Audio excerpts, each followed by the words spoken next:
What are some of the key ingredients of digital literacy? Well, the key ingredients would be, first of all, there's sort of, this is a basic level. I think the basic level is that you need to be able to find, sort, analyze, criticize, and create information and knowledge within this digital landscape. But the second thing, and I think even more important, is being able to jump into the digital world and be able to sort of find your voice, find a way to contribute to what really is like this great experiment of humanity, that like all humanity is jumping online and getting in this digital world, and there's still a big question as to what we'll create in that space. And I think real digital literacy is about jumping into that space and creating things of value that make the world a better place. And I think digital literacy is ultimately about making the world a better place using digital tools. What do you think some of the best digital tools are for kids in middle school? Well, I like microphones and cameras. I think these are great. I think they scale up really well. So even a 6-year-old can pick up a camera and do cool things with it, right? Mm-hmm. And you guys are doing much more sophisticated things. And as you get older, you'll just grow right with it. And this is one of the best ways to tell a story. It's really great that you guys are already getting used to this and thinking about how to do it.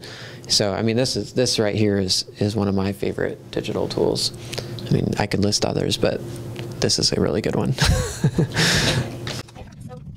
Sometimes the teachers and parents think that technology is a distraction when kids are trying to learn. What are your thoughts on that? Well, I agree that it definitely can be a distraction. But I think we also need to think about what learning is and what's worth learning, right? So if it's a distraction to learning and you've defined learning as sort of just memorizing a bunch of facts, then I say go ahead and disrupt it, because what's really important is learning how to learn. And digital technologies are, I really believe, probably the best way to learn. I mean, there's just, the reality is that digital technologies, when you really think about what digital technologies are, they're not really the tools here.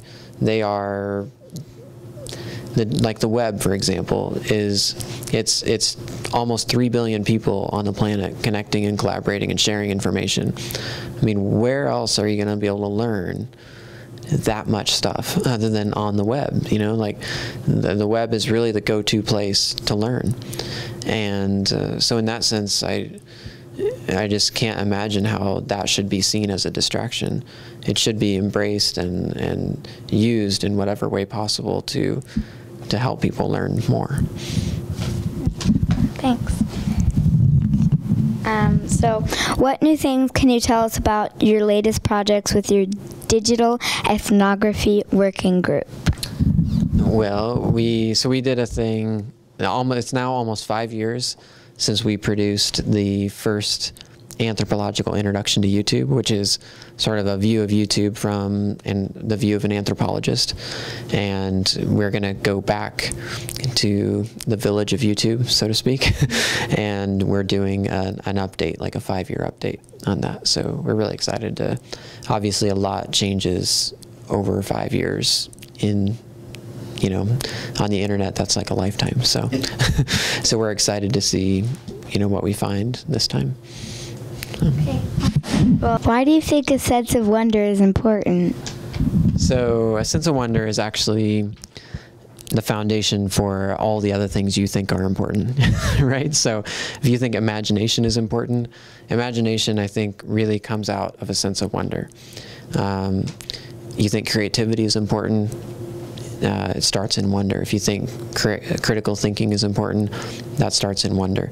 Wonder is an orientation to the world in which you realize that you are a co-creator of the world itself, and all of us are in this together, and I think that is the starting point for everything else that we value. So that's why it's important. Well, thank you so much, and yeah, thank you for being here. Best interview ever.